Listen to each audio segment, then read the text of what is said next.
గౌరవనీయులైన ప్రిన్సిపల్ సార్కి, ఉపాధ్యాయులకు, పెద్దలందరికీ, నా తోటి స్నేహితులకు గణతంత్ర దినోత్సవ శుభాకాంక్షలు. నా పేరు అనీష. నేను 6వ తరగతి చదువుతున్నాను. ఇప్పుడు నేను భారత గత చరిత్ర గురించి చెప్పబోతున్నాను. గతం మన గర్వించదగిన చరిత్ర. స్వాతంత్ర పోరాటం నుండి భారత గణతంత్ర దేశంగా మారే వరకు భారతదేశ గత చరిత్ర ఎంతో గర్వించదగినది.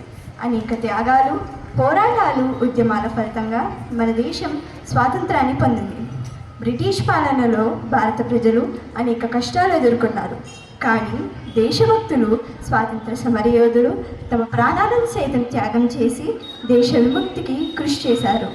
మహాత్మా గాంధీ గారి అహింసా మార్గం, నేతాజీ సుభాష్ చంద్రబోస్ గారి ధైర్యం, భగత్ సింగ్, చంద్రశేఖర్ ఆజాద్ వంటి వీరుల త్యాగాలు స్వాతంత్రోద్యమానికి బలాన్ని ఇచ్చాయి. 1947 ఆగస్టు 15న భారతదేశం స్వాతంత్రాన్ని పొందింది.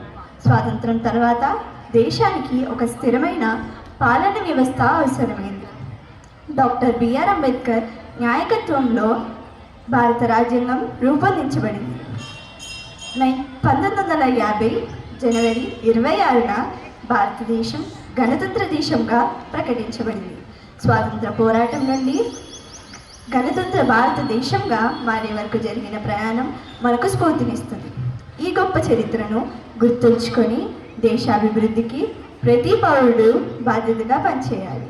నాకు ఈ మంచి అవకాశం ఇచ్చిన పెద్దలకు అందరికీ ధన్యవాదాలు చెల్లించుకుంటూ ముగిస్తున్నాను.